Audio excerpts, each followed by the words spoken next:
Welcome everybody, hope you are doing well. Civil service examination एक ऐसा exam है जहां पर एक एस्पिरेंट्स की जर्नी में failure is more evident than success.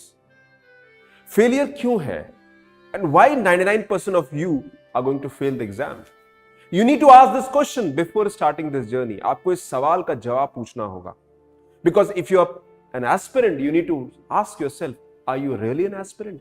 क्या आप वाकई वो एस्पिरेंट है जो एग्जाम को क्रैक करना चाहते हैं? And if you really want to do, are you ready for it?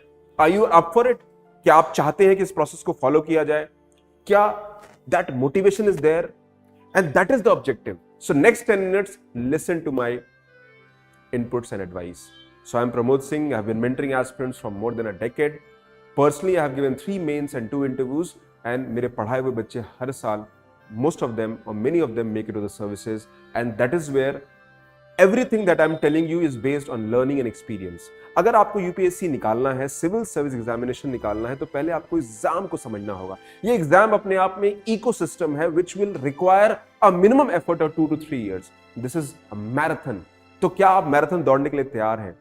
Are you one of those people who start it and then after 200 meter you start, feeling that okay, maybe I'm not ready for it? That is where the major problem begins. तो एक aspirant की journey में ये सारी बातों को हम discuss करना चाहते हैं and let's take it one by one. First of all, why are you preparing for examination? आपके अंदर एक सेंस ऑफ पर्पस होना चाहिए, एक बेसिक डिसिप्लिन होना चाहिए, एक सेंस ऑफ बिलीव होना चाहिए that I can do it, because the most of you are not going to make it, and that is where your differentiator would be a big why with a big sense of purpose, and that drive has to be from internal inside. अगर आपका motivation अंदर से आएगा, अगर आप ready है इस process के लिए, if you are ready to invest 2 to 3 years of your life, if you are ready to put up 8 to 10 hours of effort every day for the next 2 years, if you are ready to have that daily ups and down travails, hard work, failure, success, failure, and this journey will go on till the end. Selection end में होगा बेटा, journey 3 साल बाद selection होगा, 4 साल बाद selection होगा. What is going to be different about you is that how well you're able to follow this journey and how well you're able to reach to the success. So एक sense of purpose बहुत जरूरी है एक journey में, which has to be discussed. सबसे बड़ा जो problem है एस्पिरेंट्स में, that is lack of intrinsic motivation. Motivation अंदर से नहीं है, because that drive has to come from inside. Every day you are going to get up, make notes, read newspapers, come to the class, study, give tests, MCQs, answer writing, essay, optional, and this cycle repeats for probably next 2 years, 3 years. अगर आप fail होते हैं तो journey फिर repeat होती है. Believe me, it is one of the most painful process to have that failure. और failure से बड़ा स्टोरी नहीं होती है. सक्सेस की स्टोरी तो सब लोग देखते हैं, बट फेलियर की स्टोरी कोई नहीं देखता. But the real story is the story of a failure. But again a better story is somebody who fails and achieves something. So failing is not bad, because when you fail you learn from it. But are you really learning from a failure? Because आपकी journey में failure day 1 से start होगा. Day 1 से आपको notes बनाने में दिक्कत होगी, आपका स्पीड स्लो होगा, आपको पढ़ने में टाइम लगेगा, आपका स्ट्रेटजी नहीं बनेगा, स्टडी प्लान नहीं बनेगा, आपके टेस्ट में नंबर नहीं आएंगे, आपका पहला आंसर कितना खराब होगा that you will feel from inside, okay maybe I am not ready for it. So that is how the journey starts. It starts from failure. It starts from एक छोटा बच्चा है, टॉडलर है, वो struggle करता है, and then but that real motivation from inside makes a difference. You need that childlike energy and enthusiasm to be ready for it. अब problem ये कि आप बड़े हो गए हो, और जब बड़े हो जाते हो ना, तो आपका थॉट प्रोसेस में वो रॉनेस नहीं रहता है, वो सेंस ऑफ एंटरप्राइजिंग एटीट्यूड नहीं रहता है, फियर ऑफ फेलियर बहुत ज्यादा आ जाता है, and we don't accept failure. तो people who will crack it are people with certain degree of drive and internal motivation, जो इंट्रिंसिक होना चाहिए, प्योर होना चाहिए. ये पहली बात है. दूसरी बात है lack of structured learning. Majority aspirant, यहां पर ओल्ड राजेंद्र नगर दिल्ली की बात कर रहा हूं, everybody is running around doing classes, self study नहीं से कर रहे हैं, कभी कुछ टुकड़ों में पढ़ रहे हैं. दे आर मोर इनटू ये भी कर ले, वो भी कर ले. They are trying to do so many things at the same time without understanding and prioritising the requirements of exam. Aspirant जो सिलेक्ट हो रहे हैं उनको अपने एफर्ट्स को प्रायोरिटाइज करना होगा. They need to understand where I stand and what is the requirement of UPSC, and they need to also channel their energy to reach that stage where every step will make that learning more evident. और आप जो learning जब करते हो, grow करते हो, evolve होते हो, तब चीजें वर्क करती हैं। UPSC as a process, as a learning process, amalgam of so many efforts coming together. आपका सिलेक्शन तब होगा जब आप रियली एफर्ट करने के लिए तैयार होगे। And success does not come in one day, it is going to take a lot of time, maybe next 2-3 years, 4 years even. But journey को छोटी रखनी है, और जर्नी को छोटी अगर आप रखेंगे, ये बिलीफ से जब सोचेंगे, तब चीजें वर्क करेगी। Hard work is just one ingredient, process, strategy, discipline, perseverance, consistency, emotional management, managing so many external factors, peer pressure, pressure of handling, there are so many things that goes into this learning, and that is where the differentiator will arise.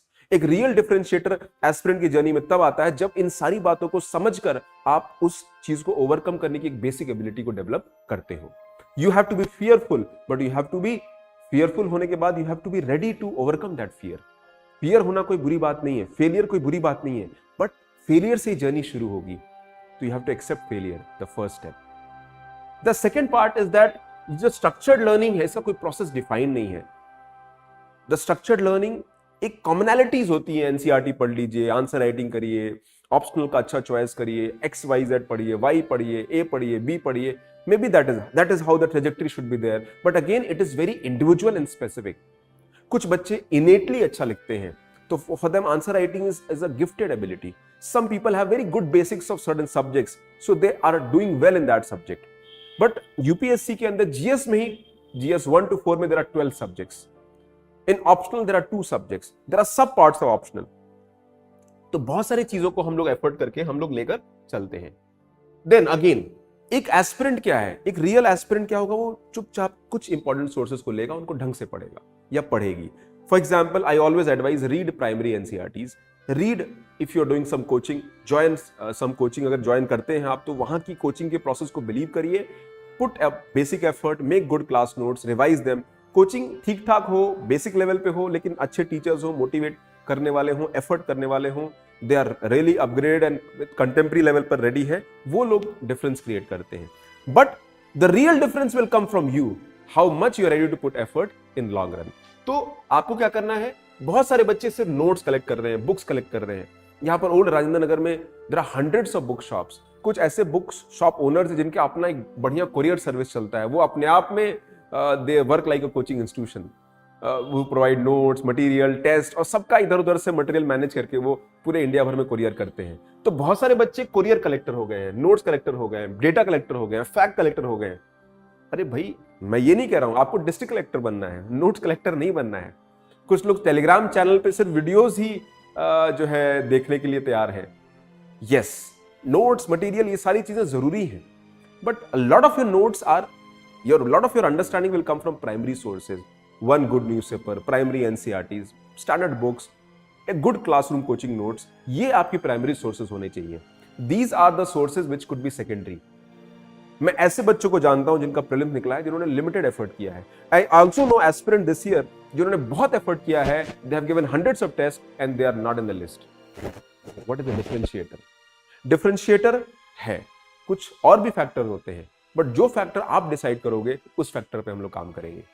हम उस factor पे काम करेंगे, आपका failure के elements कहां हैं, and you have to improve that elements of failure, you have to overcome them. It is going to be a long journey and the journey will start from today. Then जो अगली बात है, emotional attachment to the process. बहुत सारे लोग UPSC exam को लेकर emotional हो जाते हैं। दे फील दैट अगर नहीं होगा तो क्या होगा। It is completely okay having self doubt, having fears, it is completely okay. You need to learn to attach and detach both. अगर आप प्रिपरेशन से बहुत ज्यादा अटैच हो जाते हैं, you take it very personal. Test में नंबर नहीं आते हैं, you take it very personal. Answer writing नहीं होता, you take it very personal. Subject समझ में नहीं आता, you take it very personal. Don't take it personal. You have to find yourself, to detach yourself, accept the reality, work on it, improve on it, improvise on it and improve on it, and that is how the journey grows eventually. तो एक अच्छा aspirant वो है जो इस पर काम करे। अनरियल एक्सपेक्टेशन, आपके एक्सपेक्टेशन भी अनरियल है। क्यों अनरियल है? Because let's say you have to understand where you stand and where the journey is. Now people who are targeting UPSC, एक मिनिमम टाइमलाइन 12 से 15 महीने की होती है। I have seen people with 7-8 months also cracking examination, but that is a rare and exception. बहुत सारे लोग कहते हैं कि हमने सेल्फ स्टडी करके कोचिंग से हम लोग सेल्फ स्टडी करके निकाले, बिल्कुल सही मानता हूँ। There are people who are doing self study and there are people who crack it. मैं खुद कई लोगों को जानता हूँ जो मेरे स्टूडेंट्स हैं, जो मेंटरिंग कोर्स ज्वाइन किया है, टेस्ट सीरीज ज्वाइन किया है, they have done self study and they are doing very good and they have very high chance of selection. लेकिन यहां पर उनके साथ एक अच्छी बात यह है कि they know where they stand, they know how to do things, they understand the process, they have invested in the process and they ready to work hard. एक लंबी जर्नी में फेलियर्स का होना बहुत लाजमी है। It is very natural to face failures on regular basis. What makes a difference is how we are able to put effort in real. तो हमको ये एफर्ट करना है, और ये जर्नी बेटा एक जर्नी, एक सेल्फ डाउट्स की जर्नी और फेलियर की जर्नी है। तो अब जब journey self doubt and failure की होती है तो यू हैव टू एक्सेप्ट कि self doubt is normal. The only thing is that how do you overcome that self doubt. Failure day one से होंगे till the time you get selection. जब तक selection final नहीं होगा तब तक ये फेलियर की जर्नी बन जाती है, because there are days when things will work and there are days when things will not work. But ऐसा समय आएगा जब फेलियर के दिन कम होंगे और सक्सेस के दिन ज्यादा होंगे। When your preparation goes good, you are able to reduce the number of days when you are not doing well. You will be able to do better on some days than majority of days and eventually you get selected. तो इस aspirant को बेटा journey को वहां लेके जाना है। This video is mainly for those people that are you ready for this?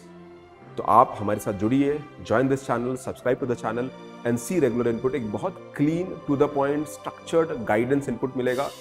No हल्ला गुल्ला, real learning, and believe me, if you follow the approach, it will make a difference because that is what I've been doing। और मैं जो आपसे बातें कह रहा हूँ, it comes with lot of learning and experience, and I'm a student like you। The only differentiator between you and me is that I have gone through that path we are going to traverse। Okay, so thank you very much, take care, God bless you, and thanks for watching till the end। Take care, good wishes।